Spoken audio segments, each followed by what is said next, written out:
Assalamu alaikum. So hello everybody. So after that we see the first contract in the last video, the small contract. So now we're gonna see this example of a coin, a subcurrency example for coin currency, and let's open it on Remix and try to explain a bit about it and try to play a little with it so that we can learn more about contracts. So this is basically, let me also make it so this line, as we see in the previous video, it says it's just about the license and the use of this contract, and this one is about the Solidity compiler, which in this case should be 0.8.4 and higher than that. And this is the name of the contract. It is the coin, and let's call it MyCoin. Why? For example, MyCoin, and then let's also rename this name of this file, and let's call it contract. Let's say my contract, for example, my contract. For hit enter, you see the name changes also, and let's try to explain a bit about this contract. So we have first the address, okay, and it's public so that we can change it. Okay, I don't think we can change it, but we can access it and see its value. Okay, and then we have these balances, and it's almost a mapping which is similar to an array of keys and values. So the keys in this case is the addresses, and the values is the numbers, which is the amount of coins. And then we have the event, which is the send, called send in this case, and it has the address of the sender and the address of the receiver and the amount. And as we have in this comment, it says events allow clients to react to specific contract change you declare. So basically events, what it does is when you have a website, a client side, okay, a website, and you want, when something changes in the contract, to emit a change, to see that change in the website. So then we use the event. And then we have this code, which is about a constructor, which is also a function, but a function that can only be used when deploying the contract for the first time. And what it does in this case, it puts the value of the state, the minter, it puts it to the address of the one who deploys first this contract. And then we have function, the first function, which is the mint, and this is the function which gonna be responsible for creating new coins. And as we say, always when we want to do the mint, we should have the minter should be the sender, okay, the only the creator of the contract who's going to be able to call this function and create new coins. And then we have the balances. It says that when the sender want to mint new coins, and this coin is gonna be sent to this address, and the balance of this address will increment with this amount. Okay, this is the arguments that we have, two arguments, and also this function is public, so we can see it and play with it.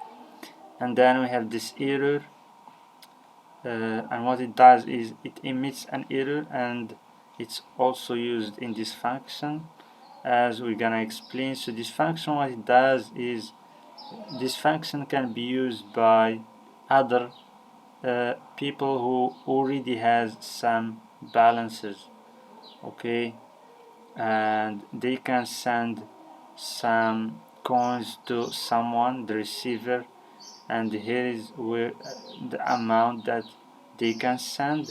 And before sending, we need also to check if they already have that amount or not. So we check if the amount that they wanna send should be less or equal to their balance. So if it wasn't, so if the amount was greater than the balances, or the balance of that one who's going to send, then we revert this error, and we always give it this argument.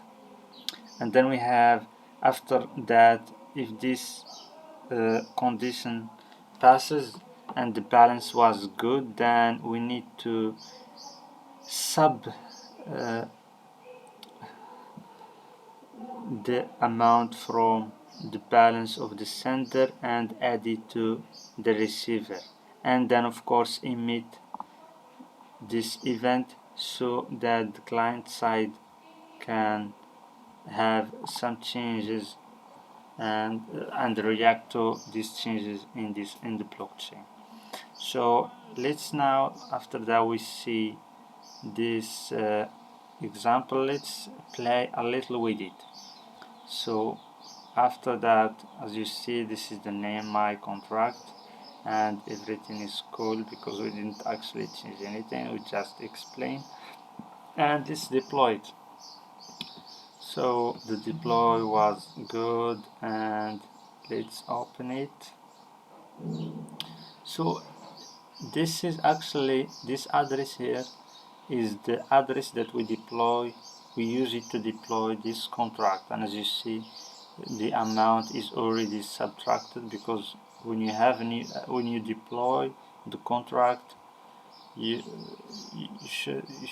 always pay for the transaction. Yeah, you always pay even if it was successful or not, and in this case it's actually successful, as we see. So let's now if we click the balances, because we didn't add any address, that's why we didn't see anything. But if we click the minter, so this is the address of the minter, and it's exactly this address, so x5b3, and this is it, x5b3, etc. And let's do some mint. Okay, so let's first, if I switch to this address and I copy it, and then I switch to this one, and I'm gonna try to do some mint with this one which is not the minter, and let's try, and let's try to mint, for example, 10 coins. If I click, it should not work because I am not the minter now. So as you see, it did not work. But if I switch to the address of the minter, so even if it didn't work, you should pay for the transaction. Okay, so let me now change to the address of the minter, the real minter, and if I, as you see, it works now because this condition, this requirement exists. And then if we check the balance of this address, let me check it. If I click, you see 10 coins. Okay, so now I'm gonna use this address and try to send some coins to another address. Okay, so let me click, I think it was let me make sure that is exactly the AB8. So AB8, so this address I'm gonna use it, and first I'm gonna copy this address to send some money to this address. So copy it and then switch back to this one, and let's send some money to this one. So if I see, for example, 12, so I don't have 12, okay? So if I click, it wouldn't work. And this is, as you see, it is the request, and exactly as we have in the parameters, it says you wanna send 12, but you have only 10. The available is 10. Okay, and let's now make it back to, should actually close this one because we are using the send function. If I make it to 7 and I click the transaction, now it will work. And now I should, if I check this one, I should find that it is 7. But first I'm going to check again this address, my address, to see how much my balance is now. So it's now just 3, okay?